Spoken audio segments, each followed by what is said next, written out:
നമസ്കാരം, നേർക്കാഴ്ചയിലേക്ക് സ്വാഗതം.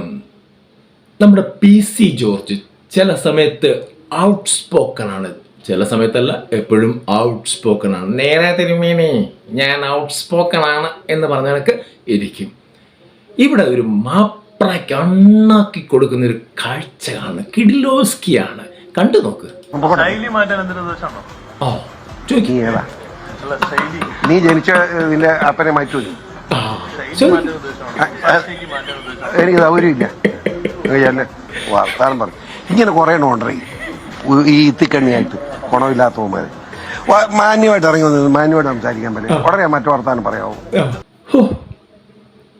ഒരു കുളിര് കോരിയിട്ട പ്രതീതിയുണ്ട് ആ മാപ്രയുടെ അണ്ണാക്കി തന്നെ കൊടുത്ത്. അവന് പ്രാന്തായിരുന്നു. അതും ചോദിക്കുന്നത് ആരോടാണ് എന്ന് പോലും ചിന്തിക്കാതെ ഇതുപോലെയുള്ള വിഡ്ഢി ചോദ്യങ്ങൾ. ആർക്ക് ശൈലി മാറ്റാൻ പറ്റും? കൃത്യമായിട്ട് ചോദിച്ചു, നിന്നെ ജനിപ്പിച്ച നിന്റെ അപ്പനെ മാറ്റാൻ പറ്റുമോ എന്ന്. അത് മാപ്രകളുടെ തന്തയ്ക്ക് ഡയറക്റ്റ് വിളിച്ചതിന് തുല്യമാണ്. സഹിച്ചോ മാപ്രേ.